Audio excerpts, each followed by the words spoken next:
Praise the lord. Shrimati Charles Cowman గారి రచనల నుండి ఎడారిలో సెలయేర్లు అను గ్రంథము నుండి అనుదిన ధ్యానములు. తండ్రి మనకెట్టి ప్రేమను అనుగ్రహించిన చూడుడి. 1 యోహాను రాసిన పత్రిక 3వ అధ్యాయము 1వ వచనము. ఈ భూమి మీద మునుపెవరు జీవించినంతటి గొప్ప జీవితాన్ని జీవించాడు ఒక వ్యక్తి. ఆ వ్యక్తిని గురించి మునుపెన్నడూ రాయబడినంతటి గొప్ప పుస్తకం రాయబడింది. ఆ పుస్తకం చీకటి లోకంలో దారి తెలియక అటు ఇటు తిరుగులాడే నిర్భాగ్యులకు దారి చూపిస్తుంది. వారి దారిలో వెలుగులను ప్రసరింపచేస్తుంది. ఇంతకు ఆ పుస్తకం ఏది? అది మన చేతికి ఎలా వచ్చింది? కలవరిలో దైవ కుమారుడు ప్రదర్శించిన ప్రేమను గురించి ప్రతి మానవునికి తెలపాలన్న ఆశయంతో తమ ప్రాణాలను కూడా లెక్క చేయకుండా అంకిత భావంతో ముందుకొచ్చిన కొందరు వ్యక్తులకు దేవుని పవిత్రమైన ప్రణాళిక బయలుపరచబడింది. ఆ వ్యక్తులు పవిత్రమైన ఆ ప్రణాళిక నెరవేర్చడం కోసం భూమి అంతర్భాగాలలోని చీకటి గుహల్లో తలదాచుకునేందుకు ఇష్టపడ్డారు. చెరసాల ఊచలను లెక్కిస్తూ చీకట్లో కూర్చునేందుకు ఇష్టపడ్డారు. చివరకు తలలు నరికించుకొని హతసాక్షులయ్యేందుకు కూడా ఇష్టపడ్డారు.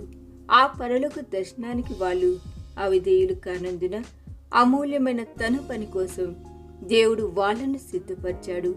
అలా దేవుని చిత్తానికి విధేయత చూపించిన ఆ వ్యక్తుల ద్వారా అమూల్యమైన దేవుని వాక్యం వేల కొలది ప్రాపంచిక భాషలో ముద్రించబడింది. ఈనాడు నమ్మకస్తులైన ఆయన సేవకుల ద్వారా అది వందలాది కొండజాతి భాషల్లోకి కూడా అనువదించబడుతుంది. ఆ శిలువ వీరులకు మనమెంతగా రుణపడి ఉన్నాము కదా. ప్రేమ సందేశాన్ని ప్రకటించాలంటే క్రయం చెల్లించాలి. గోధుమ గింజ భూమిలో పడి చావకుండినట్లా అది ఒంటిగానే ఉండును. యోహాను సువార్త 12వ అధ్యాయం 24వ వచనము అనే మాటల ద్వారా పిలుపునిచ్చాడు దేవుడు నమ్మకస్తుడైన ఒక సేవకునితో.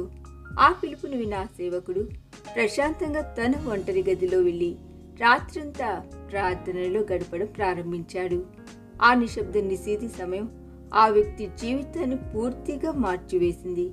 ఇంతకు ఆ గాఢాంధకారపు రాత్రి వేళలో ఏం జరిగింది? ఆ వ్యక్తి తన పరలోక యజమానిని కలిశాడు. ఫలితంగా చార్లెస్ సి కోమన్ అనే ఆ వ్యక్తి ఆ తర్వాతి కాలంలో ఒక గొప్ప మిషనరీగా సైనికుడిగా మారిపోయాడు. తాను మిషనరీగా వెళ్ళిన దేశంలోని ప్రతి ఇల్లు దేవుని వాక్యాన్ని అందుకోవాలన్న దేవుని చిత్తాన్ని తెలుసుకున్న ఆ వ్యక్తి అందుకు నడుం బిగించాడు. ఈరోజు కూడా అలాంటి అవసరత ఉంది.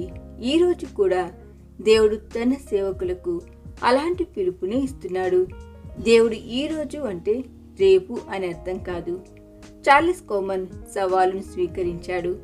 అసాధ్యాలను సుసాధ్యాలుగా చేయగల సృష్టికర్త అయిన దేవుని నామంలో పని ప్రారంభించాడు. ఆ తర్వాతి 5 ఏళ్ల కాలంలో పెంతెకొస్తు దినము తర్వాత ఎన్నడూ రగులుకోనంతటి గొప్ప సౌవార్తిక ఉజ్జీవ జ్వాలలు ఒక్కసారిగా నింగికెగిశాయి. దేవుని వాక్యంలోని సువార్త ప్రతులు 1,03,20,000 గృహాలకు అందించబడ్డాయి. ఆ సువార్త ప్రతులను అందుకున్న అనేకులు తమ విగ్రహాలను పారవేసి ప్రయాసపడి భారం మోసుకొనిచున్న సమస్తమైన జనులారా నా వద్దకు రండి, మత్తయి సువార్త 11వ అధ్యాయం 28వ వచనం అన్న యేసు పిలుపును స్వీకరిస్తూ ఆయనను తమ రక్షకునిగా అంగీకరించారు.